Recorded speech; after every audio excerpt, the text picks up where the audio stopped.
విస్తృత స్థాయి నాయకుల సమావేశాన్ని నిర్వహించిన విషయం మీకు తెలుసు.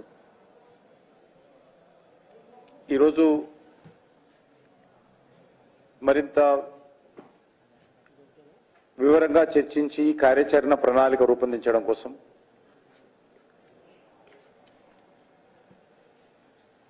పార్లమెంట్ నియోజకవర్గాల ఇన్ఛార్జీలు, పార్లమెంట్ నియోజకవర్గాలకు సంబంధించినటువంటి పరిశీలకులు, కన్వీనర్స్, జాయింట్ కన్వీనర్స్, అదేవిధంగా శాసనసభ్యులు సమావేశం ఈరోజు నిర్వహించడం జరిగింది.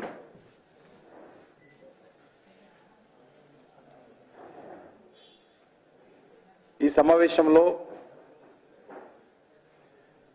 అన్ని రకాలుగా వచ్చే పార్లమెంట్ ఎన్నికలను పూర్తిగా శక్తిని కేంద్రీకరించి ఎదుర్కోవాలని నిర్ణయించాం. పోలింగ్ బూత్ స్థాయి నుంచి పార్టీని పటిష్టం చేసుకోవడము,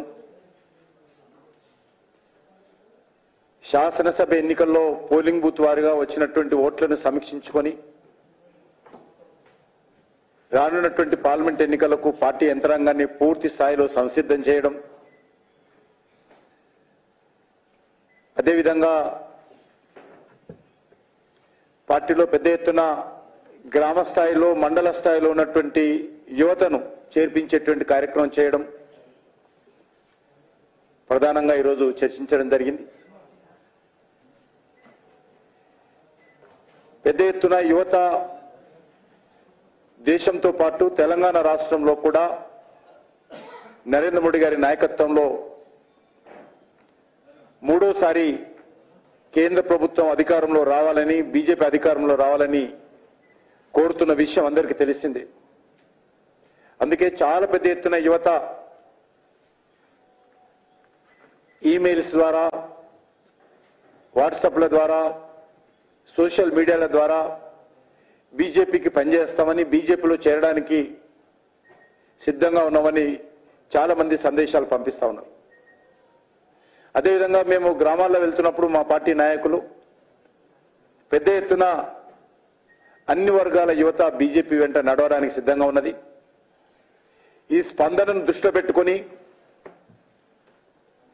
వాళ్ళందరినీ కూడా భారతీయ జనతా పార్టీలో చేర్పించుకోవాలి, వచ్చే ఎన్నికల్లో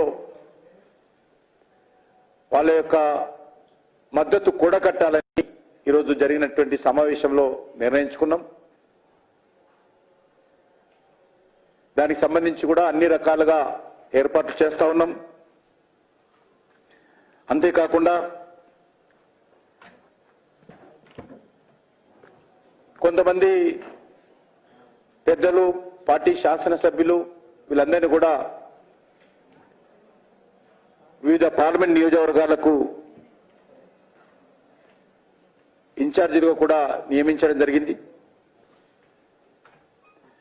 మా పార్టీ శాసనసభ్యులు, రాష్ట్ర నాయకులతో కలిపి 17 మందిని ఈ రకంగా ఈరోజు నిర్ణయించి బాధ్యతలు ఇవ్వడం జరిగింది. అదేవిధంగా ఆర్గనైజేషనల్ ఇన్ఛార్జెస్ కూడా రేపు మళ్ళీ ఈరోజు కూర్చొని చర్చించి ఆర్గనైజేషన్ ఇన్ఛార్జెస్ కూడా వాళ్ళని కూడా రేపు ప్రకటిస్తాము. అదేవిధంగా కొంతమంది పార్లమెంట్ కన్వీనర్స్ కూడా స్థానికంగా ఉన్నటువంటి ఎన్నికలను సమన్వయం చేయడం కోసము పార్లమెంట్ కన్వీనర్స్ కూడా నియమిస్తున్నాము. వాళ్ళను కూడా మరి మరో 2 రోజుల్లో వాళ్ళని కూడా ప్రకటించాలని చెప్పి నిర్ణయం తీసుకోవడం జరిగింది. వచ్చేటువంటి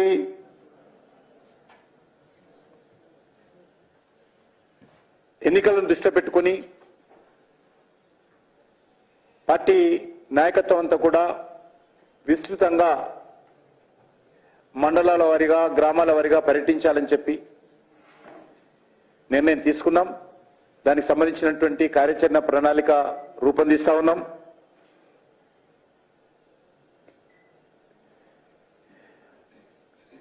ఈరోజు ఫిర్ ఏక్ బార్ మోడీ సర్కార్ అనే నినాదంతో అధికారంలో రావడం కోసము ఎన్నికల్లో మా ప్రచార బేరీని మోగించనున్నాం.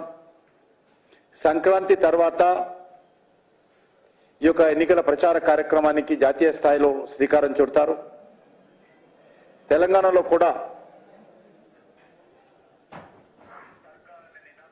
పూర్తి స్థాయిలో శక్తిని కేంద్రీకరిస్తాం. మెజార్టీ స్థానాలలో బీజేపీ